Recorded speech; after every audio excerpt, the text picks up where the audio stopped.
Moraes. Obrigado, meu presidente. Então, rapidamente, presidente, como sempre fazemos e lembramos, o cálculo da pena deve ser realizado nos termos do artigo 68 do Código Penal, a operação trifásica. Primeiro, a pena base, atendendo às circunstâncias judiciais do artigo 59, depois, consideradas circunstâncias atenuantes e agravantes, se existirem, e, por último, as causas de aumento ou diminuição de pena. Aqui, e também sempre lembramos que o artigo 59 traz as circunstâncias judiciais, não é uma conta automática, né, uma conta aritmética, mas, no caso em questão, as circunstâncias judiciais são contrárias ao réu. E, sendo contrárias ao réu, a pena deve ser fixada acima da pena mínima. A pena básica deve ser fixada acima da pena mínima. Aqui, se nós verificarmos a necessidade que o Código Penal estabelece da pena ser fixada como necessária e suficiente para a reprovação e prevenção do crime. Não há nenhuma dúvida de que sempre coação no curso do processo é um crime grave contra a administração da justiça.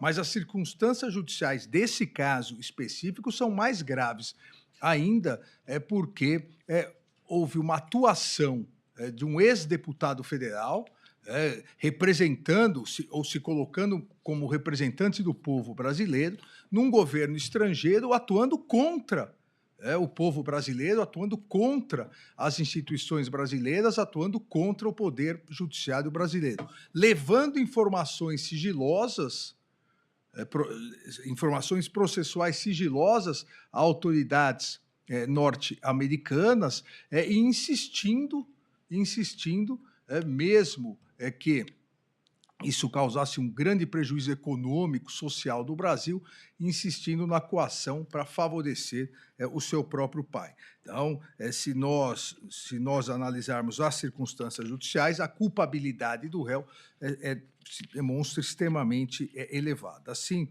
presidente, dentro dessas circunstâncias, a pena é de 2 a 4 anos, fixo a pena base inicial fixo em 2 anos e 6 meses, 2 anos e 6 meses e 30 dias multa. Cada dia multa no valor de 2 salários mínimos. Não há, na segunda fase, não há nem atenuantes, nem agravantes a serem aplicadas. Na terceira fase há, aqui trata-se do artigo 71, crime continuado, se verifica, no mínimo, 9 condutas, ou seja, são vários crimes, obviamente, em continuidade delitiva, mas são 9, no mínimo 9 momentos em que houve a execução do crime de coação no curso do processo. Por isso, entendo que deva ser ampliada, aumentada a pena nos 2/3. O crime continuado é possível de 1/3 a 2/3, aumentando, então, para a pena em 2/3, chegando a pena final 4 anos e 2 meses, 50 dias multa, cada dia multa no valor de 2 salários mínimos. Nos termos do artigo 33 do Código Penal, é fixo o regime inicial de cumprimento da pena, o regime semiaberto.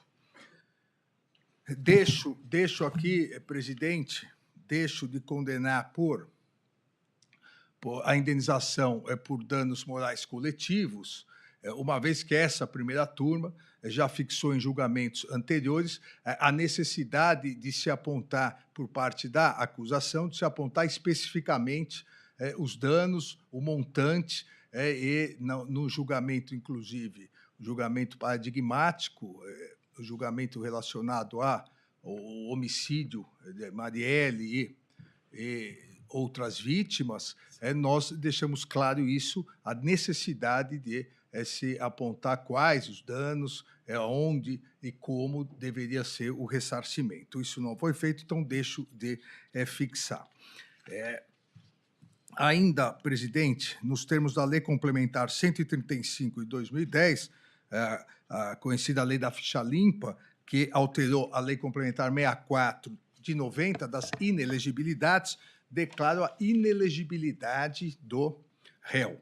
Nos termos do artigo 1º, inciso 1º, letra E, item 1, são inelegíveis aqueles condenados em decisão transitada em julgado ou proferida por órgão judicial colegiado, como é o caso, desde a condenação até o transcurso do prazo de 8 anos após o cumprimento da pena, crimes contra economia popular, fé pública e crime contra a administração da justiça, que é exatamente esse. Então, a partir dessa condenação, não há necessidade do trânsito em julgado. A partir dessa condenação pela primeira turma, que é um órgão colegiado, o réu está inelegível pelo prazo de 8 anos, imediatamente pelo o transcurso do prazo de 8 anos após o cumprimento da pena. Ainda, presidente, com base no artigo 92, inciso 1º, letras A e B, eu declaro a perda do cargo público. O Código Penal estabelece que é efeito da condenação, da sentença penal condenatória, a perda do cargo, função pública ou mandato eletivo. Aqui, no caso do mandato, nem há necessidade de analisar, porque, como disse, no dia 18 de dezembro do ano passado, a própria Câmara dos Deputados declarou a perda do mandato de Eduardo Bolsonaro em virtude de ter se ausentado mais de 1/3 das sessões durante o ano legislativo. Mas o réu Eduardo Nantes Bolsonaro é escrivão da Polícia Federal. Inclusive, há um processo administrativo disciplinar correndo na Polícia Federal em virtude do não comparecimento dele ao trabalho. Ele foi condenado à pena privativa de liberdade superior a 4 anos. Isso já, por si só, entraria no artigo 92, 1b. Mas aqui, em alguns casos isso ocorre, ele se encaixa, a sua situação se encaixa nas duas hipóteses de perda do cargo. Porque o artigo 92, 1a, determina que a pena privativa de liberdade por tempo igual ou superior a 1 ano, nos crimes praticados com violação do dever para com a administração pública, que é exatamente esse caso. Então, ele entraria aqui, mas também na linha B, que prevê automaticamente, para qualquer que seja o crime, acima de 4 anos, é a pena que propõe 4 anos e 2 meses.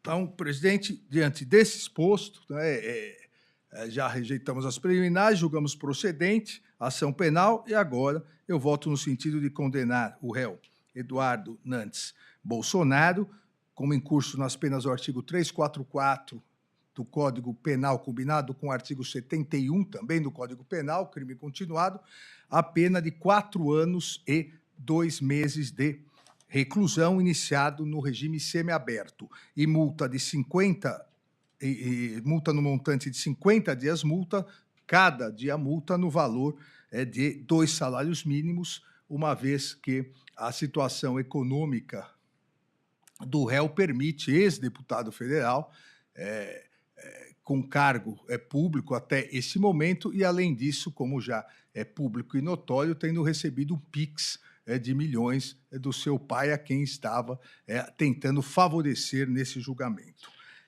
Nesses termos, ainda peço à presidência da turma que, imediatamente terminado o julgamento, ainda, como disse, não há necessidade do trânsito em julgado, oficie-se a presidência do Tribunal Superior Eleitoral, nos termos da Lei Complementar 64, para que fique constando sua inelegibilidade. E, após o trânsito em julgado, lance-se o nome no rol do réu no rol dos culpados, guia de execução, e, nos termos do artigo 15, inciso 3º da Constituição Federal, a partir do trânsito em julgado, estará suspenso dos seus direitos políticos. É o voto, presidente. Como voto, eminente ministro Cristiano Zanin.